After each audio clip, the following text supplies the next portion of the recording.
नमस्कार दोस्तों, आप देख रहे हैं डाक गली यूट्यूब चैनल। आज की कहानी में आगे बढ़ने से पहले खौफनाक और डरावनी कहानियां सुनने के लिए चैनल को अभी सब्सक्राइब करें। आज मैं आपको एक ऐसे खुशहाल कपल की कहानी सुनाने जा रहा हूं जिसके जीवन में एक बार ऐसा हादसा हुआ जिससे उनकी ज़िंदगी हमेशा हमेशा के लिए बदल गई, और उस दर्द को और डर को वो लोग आज भी झेल रहे हैं। शोएब और नसरीन की शादी को लगभग 1 साल हो चुका था। वो दोनों एक दूसरे के साथ काफ़ी खुश थे। शोएब एक मल्टीनेशनल कंपनी में काम करता था। शोएब का अक्सर दूसरे शहरों में ट्रांसफ़र होता रहता था। अब की बार शोएब का ट्रांसफ़र गुजरात के सूरत शहर में हुआ। कंपनी ने शोएब को रहने के लिए एक बड़ा बंगला और गाड़ी भी दी। शोएब और नसरीन सूरत आ जाते हैं। वहाँ का बंगला बहुत ही ज़्यादा बड़ा और आलीशान था। शोएब और नसरीन काफ़ी खुश थे। शोएब और नसरीन को सूरत में आए 1 हफ्ता हो चुका था। आज का दिन भी बाकी दिनों की तरह ही नॉर्मल था। शोएब अपने ऑफिस गया था और नसरीन घर पर अकेली थी। नसरीन ने लंच बनाया और खाने की टेबल पर बैठी। नसरीन ने अभी खाना शुरू किया ही था, तभी उसको ऊपर वाले कमरे में से किसी के जोर जोर से भागने की आवाज़ आई। आवाज़ सुनकर नसरीन चौंक गई और डर भी गई। उसने सोचा कि जरूर घर में कोई चोर घुस गया होगा। नसरीन डरते हुए ऊपर जाती है और कमरे का दरवाज़ा खोलती है। नसरीन ने कमरे में चारों तरफ अपनी नज़र दौड़ाई, लेकिन वहाँ पर कोई भी नहीं था। नसरीन की सांस में सांस आई। उसे लगा कि ये जरूर उसका वहम हुआ होगा। वो वापस जाने के लिए मुड़ती है, तभी नसरीन का पैर प्लास्टिक की एक बॉल से टकराता है। नसरीन ने वो बॉल उठाई और सोचा कि ये बॉल कहाँ से आई होगी। नसरीन ने उस बॉल को वही टेबल पर रख दिया और वापस नीचे जाकर खाना खाने लगी। खाना खाने के बाद नसरीन को थोड़ा आलस आ गया, तो वो अपने कमरे में आराम करने चली गई और उसे नींद आ गई। अभी नसरीन की आँख लगी ही थी, तभी एक आवाज़ से उसकी नींद टूट गई और उसकी आँख खुल गई। उसको सुनाई दिया कि यह टीवी की आवाज़ है, और टीवी की आवाज़ बहुत ही ज़्यादा तेज़ थी। पूरे घर में टीवी की आवाज़ गूंज रही थी। नसरीन को पक्का याद था कि सोने से पहले उसने टीवी बंद की थी, तो फिर यह टीवी कैसे चालू हुआ। नसरीन उठी और टीवी रूम में गई।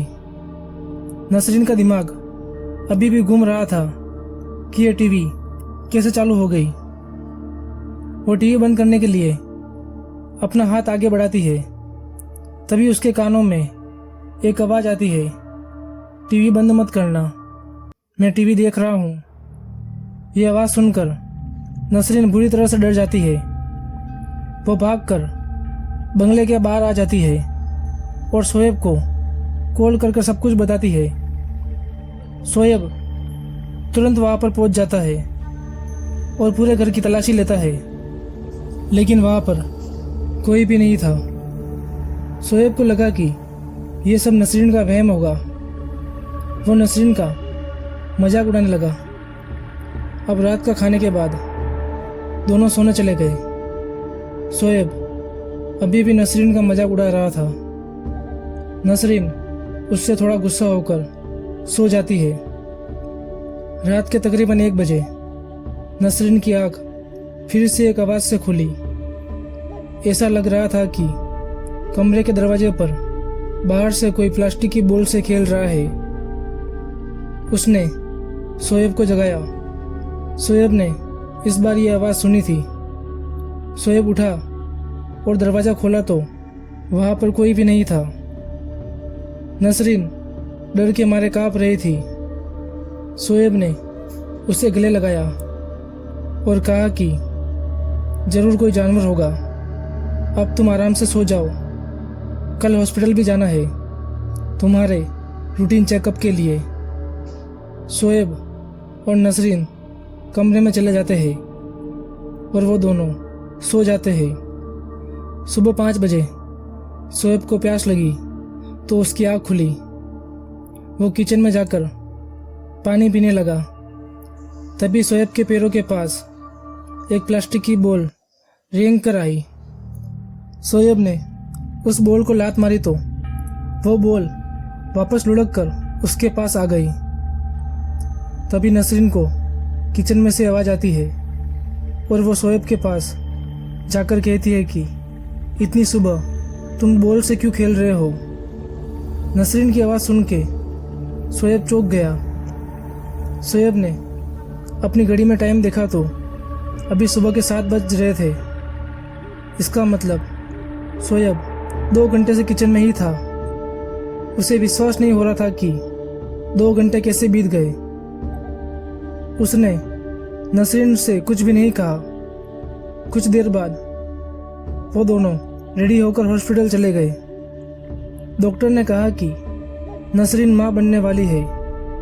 ये सुनकर वो दोनों खुश हो जाते हैं। उनके घर में नया मेहमान आने वाला था। वो दोनों अपने आने वाले मेहमान के लिए बहुत सारे खिलौने लेकर आते हैं। वो वापस घर आकर पूरे घर में खिलौने जगह जगह पर रख देते हैं। पूरा दिन ऐसे ही चलता है। वो दोनों थक गए थे। वो दोनों बिस्तर पर जाते ही सो जाते हैं। नसरीन गहरी नींद में सो रही थी। तभी खिलौने की आवाज़ से उसकी नींद खुलती है। उसने देखा कि शोएब बाजू में ही सो रहा था। वो उठकर नीचे वाले कमरे में जाती है जहाँ पर सारे खिलौने रखे हुए थे। सब खिलौने अपने आप ही चल रहे थे। नसरीन को अपनी आंखों पर विश्वास नहीं हो रहा था। वो डर के मारे कांप रही थी। तभी सब खिलौने हवा में उड़ने लगते हैं। ये देखकर वो जोर से चीखती है। उसकी चीख सुनकर शोएब भागकर नीचे आ जाता है और देखता है कि नसरीन बेहोश होकर जमीन पर पड़ी है और सारे खिलौने बिखरे हुए थे।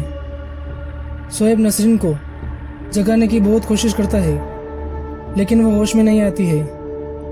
शोएब नसरीन को उठाकर ऊपर वाले कमरे में लेकर चला जाता है और बेड पर सुला देता है। शोएब नीचे आकर सब खिलौने सही से रखता है और वापस ऊपर जाने के लिए सीढ़ियों पर चढ़ ही रहा था। तभी उसे किसी बच्चे की आवाज़ आती है। इस घर में सबसे छोटा मैं ही हूँ और हमेशा मैं ही रहूँगा। ये आवाज़ शोएब पहचानता था। वो जोर जोर से चिल्लाने लग जाता है, क्यों आए हो मेरी ज़िंदगी में वापस? चले जाओ यहाँ से, जीने दो हमें शांति से। अब शोएब रो भी रहा था।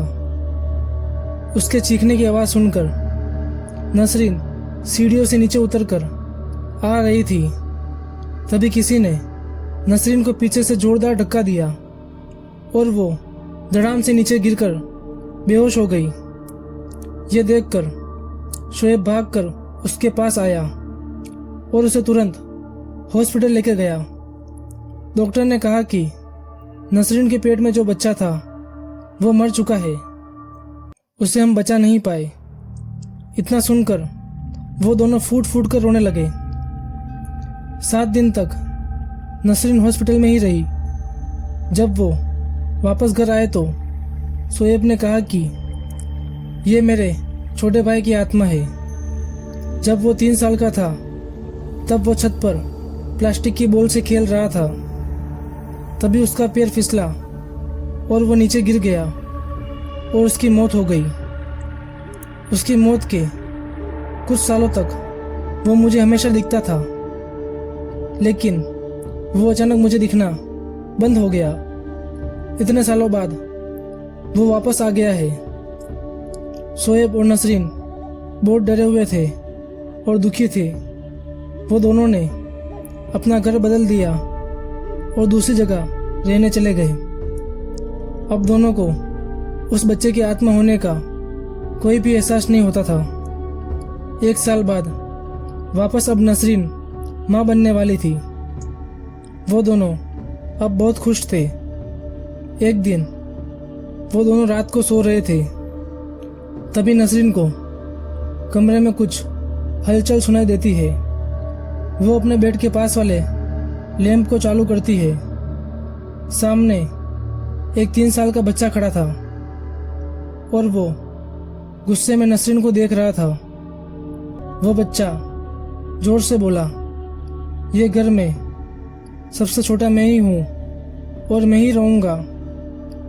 इस बात को आज 4 साल हो गए हैं और आज भी नसरीन माँ नहीं बन पाई। तो दोस्तों, आज की कहानी में बस इतना ही। अगर ये कहानी आपको अच्छी लगी हो तो वीडियो को लाइक करें और चैनल को सब्सक्राइब करें।